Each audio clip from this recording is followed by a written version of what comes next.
All right, in this Agency Academy video, I believe part 15, we're going to go deep into the search technical side. So we just went over the search psychology component of, what is search, how can you actually utilize that properly and find the right customers. Now we can go into more of a technical breakdown of what a search campaign is and how to actually use it, right? So what is the structure, okay? So it starts here with the campaign to ad group to keywords, native keywords, search queries, ads, and the assets with the ads, right? So the campaign, usually I break it down by either a one business target or a dedicated budget towards that target, right? And it can also be profit margin based if you have different services that you can spend more money to acquire that customer. Overall, though, usually how I think of this is if I have multiple assets or multiple components of my business, let's say I want to run ads for done for you management and done with you consulting. If you have less budget, you probably want to group those together. However, in Google Ads, there's no way to only show budget or push budget to one ad group if you have multiple in a Google Ad campaign. So what you need to do here instead is that if I wanted, let's say I really want to push my done for you services more than my consulting, I'd probably want to break those out into two different campaigns. That way, I can say, hey, Google, I'll spend say $200 a day on done for you stuff and $50 a day on consulting, right? Because I have more budget towards and more budget allocated towards my main business target, right? So that's usually how I think about breaking out campaigns. The ad groups or the themes you're targeting. So these are groups of keywords that you'll be targeting on the search side. And the main thing here, you always want to make sure that you are grouping these as tightly as possible to when it makes sense. So usually for me, it's 5 to 15 keywords, usually 5 to 15. I don't really go more than 15 because usually at that point, either you're adding, duplicates where other keyword will already, target where you're trying to get there, or you're going to be getting too wide and ad copy won't be as relevant as one of the other keywords in there. And that's where you really want to make sure your themes are very tight. So your ad copy is very relevant for each keyword you have in there, right? So you start noticing you're adding some accounts that have 30, 50 keywords in a single ad group. Most of the time it's either too much just with duplication with how keyword matchups are these days, or the themes are very muddied, right? There's multiple different themes in the account. They could talk about done for you management and done with you consulting. And those are two different ad copy groups that you should have because that's very different services, right? So you also make sure it's very narrow on your theme. Then the keywords and native keywords are what you're targeting or excluding at the search level. Search queries are what you're getting matched to the actual impressions of someone searching on Google. Ads is all ad copy should be relevant to that theme only, what we just talked about in the ad group. And the ad assets should enhance your theme ads, right? So this is where you give more options to Google, so it can dynamically create ads to that end user, and that's includes like site links or the showcase a link to click on another part of the website. It could be price assets showing prices of your products. It could be image assets showing visual components on your ads, which are awesome. Really increases click through rate there. It could be a lot of different assets they have. Overall, though, you usually want to give as much as possible to Google in this sense, just because it rewards you with kind of giving it dynamic ads. And now, in terms of ads, right, there are two different versions right now. As of right now, one is the RSA ad, so responsive search ad, and this is you can give up to 15 headlines to Google, and it will mix and match those headlines according to what it best believes it will serve the user as a relevant standpoint. And you can give it 4 descriptions, and I'll choose 2 per ad, right? You can create it more like a very structured ad. You don't have to fill up all 15. You can just do 2 or 3 and really maximize that and push that. You can pin headline variations if you want to showcase certain messaging in a certain order. And then the other ad type is called dynamic search ads. Well, a DSA ad. And that is if you're literally allowing Google to create all ad copy for you. And that just goes off of, hey, Google, I'm sending traffic to this page. And it's going to look at your ad copy, your body copy and your headlines there and what the searches are. And it's going to dynamically create a headline for you. You will give it descriptions, but Google will create headlines for you, and that's what PMax does in their search campaigns as well. But you can do that in the search ad as well without having going to full PMax. Now, some 2023 updates, and this will be 24 as well if you're watching this then. Even if I'll update this when I have to, but right now, the main things you need to know are how Google understands language and intent, right? So the core issue, how can Google understand the intent behind the specific words that you are going to use, right? The old way is based on syntax, which means the matching the specific words within each search, right? That's why, keyword specific domains were so good and ranked so well on the organic side for a long time. And that was really up until late 2021 how Google matched Google Ads as well. And it was a lot easier to get targeting that way because you could kind of just focus on what keywords you wanted to show for, right? But now it's based on the new way, which is semantics plus syntax. So instead of just having specific words within your search, you also have matching the meaning conveyed by the search, which is very hard, right? Since we talked about the psychology of search and how people can search for the same thing many, many different ways, Google has to then go into language semantics and the meaning and intent behind everything and how you could mean something different than me based on a multitude of factors, right, that Google is tracking. And then now has to match that with our keyword targeting, right? So that's where it's a little bit harder. And all the PPC heads are not as happy because it's not nearly as straightforward as it used to be. However, the machine and algorithm is definitely getting better at this every single month, every single day, in terms of matching by the meaning and the intent behind the keywords you're trying to target. Now, how does Google create better search for each user, right? So Google logs all data points in every single search it performs, plus what websites that you visit or they visit, videos they watch, who they talk to, what apps they use, kind of, right? We already went through that, how Google's so powerful. And then it tailors all this data to future searches based on this existing data, right? So if they see this user A only clicks on or let's say they've typed in a search ad or typed in a search like the last 10 times and just not clicking on anything, well, Google's gonna start showing different stuff. Maybe not show them ads at all, because if they're not going to click on anything, they're not going to show them and enhance that user experience, right?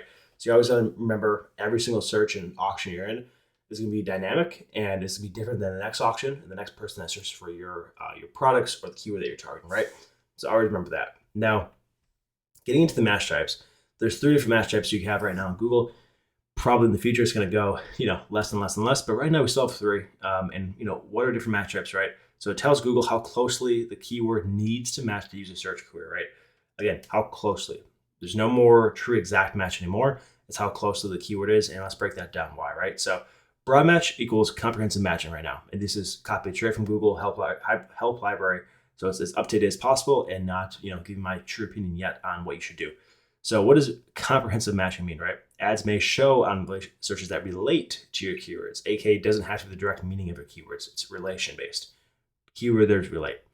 Phrase match equals moderate matching. So ads may show on searches that include the meaning of your keyword, aka the meaning of your keyword can be implied, but should be similar to it. And then exact match equals tight matching, but not exact matching. Ads may show on searches that are the same meaning or same intent as your keyword, right? So it doesn't have to be the same exact search as long as it has the same meaning or same intent. And that's where, big one, people are not as happy with exact match not being true exact anymore. But however, if you're kind of seasoned up, exact match should be pretty well, just because it's based off the intent at that point and the meaning. So it should do pretty well. So for a quick example here, right? If I was targeting Google Ads management, what kind of keyword match type would bring in a different result back, right? So broad would equal PPC agency prices that is related to my keyword. Phrase would be include the meaning of the keyword. So Google Ads company has the same meaning as Google Ads management. And then exact would be Google Ads agency for a small business. This is the same meaning as this, just not the exact same one, right? So you can see it goes more broad to more refined and exact match, right? Now, how does that, what does that mean with kind of true scale of a keyword? And, how can you match to more, or how can you reach more people and scale up your search campaigns? Again, this is from Google's help library. I think it's a good visual representation here. But each next layer will match the previous and previous, right? So if you start with exact, say you have 10,000 searches a month, you can appear for with those keywords.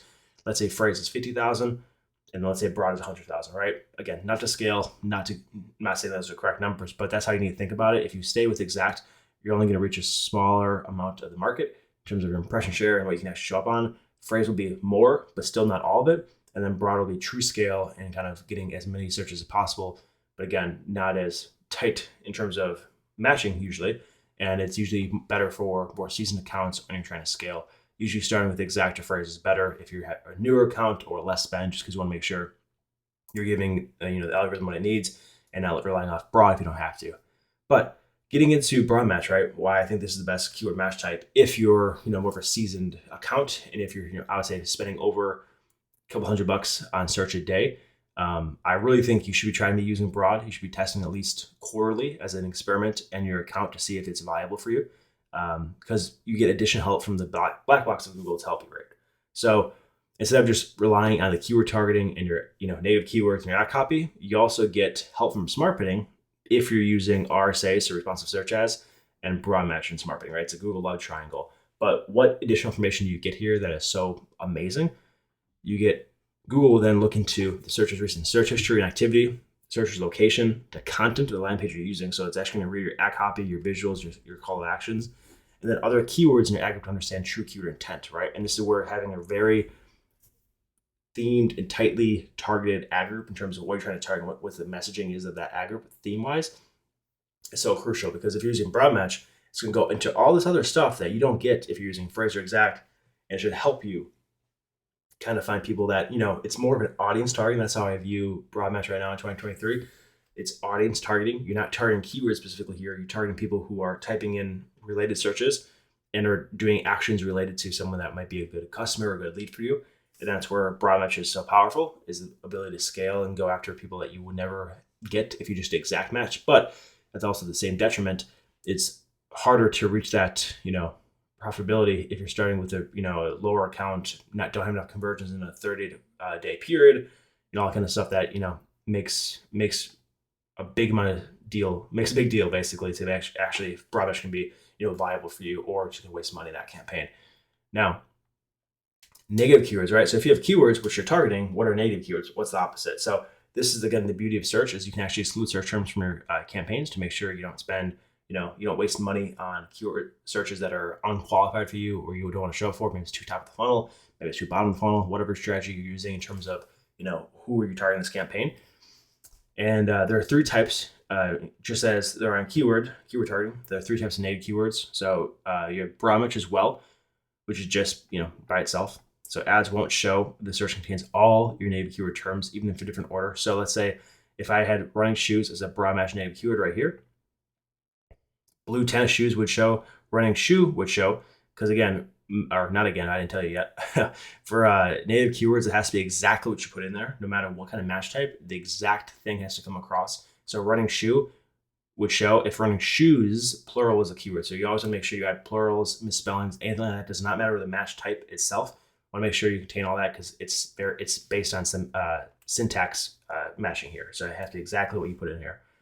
So blue running shoes is in there, so it's not going to show. That's blocked. Shoes running contains it, but again, broad match means that even if it's a different order, it's not going to show. So shoes running is blocked, and then running shoes, the exact match of this running shoes is not going to show, right? So pretty easy understanding there. Then we get to phrase match. So ads won't show if the search contains the exact keyword terms in the same order. So instead of just having in any order, it says it can't be there. Now it has to be in the exact same order. So this would be blue tennis shoes would show. Running shoe would still show, because again, syntax-wise, there's an S for plural, so then that's not matched here. Blue running shoes would not show, because that's in order with running shoes, right? Running shoes. Shoes running would show, because it's not in the order of running shoes. And then running shoes would not show, because that's the exact match in the same order, right? So again, it should make sense. Now, getting to exact match, right? What does that mean? So ads won't show if the search contains the exact keyword terms in the same order, just like how phrase match is, but without extra words. So this is more tightly, right? It doesn't have to be just in the same order. Like if blue running shoes was here, that's going to show because you have blue. You have an extra keyword term in here that does not match what your negative is, right? So in this case, running shoes exact match, only running shoes exact match right here would not show. Everything else would show, because either there's extra, searches in extra search term in here that will throw it off, or it's not in the exact order that has to be in, right? So just from more of a broad sense to more of a tight sense. Now, I talked about this about a little bit before, but again, they do not expand into meanings, intent, or relation in negative keywords. They're only what you input, right? So if I negative Google Ads, PPC will still be eligible to show up in a search term, right? If that's related to Google Ads, and it's the same thing basically, but I did not put PPC in there, so it's still going to show up. So always make sure to add synonyms, singular or plural versions of that negative. You want to make sure misspellings or close variations, intent or meaning that you might know, like PPC. I should probably add if I'm trying to negative Google Ads, right? So always think about that. Another one would be, if you're trying to negative Facebook ads, make sure you do FB ads, right? A shortened version of that. Now, we already talked about responsive search ads, so we can skip this. And then dynamic search ads. Again, these are the automatically created headlines and targeting that's based off your website, so it matches search queries to your website targeting. and you will only input descriptions and a target method. Everything else is done by Google. So your target methods you can actually use are the exact URLs or URL contains, page feeds, and then categories. Again, this is usually better if your organic is pretty strong. Google has a good understanding of your website, but that is the overall targeting here for search. So that was a technical breakdown here, and then we'll get into more campaign types in the next videos.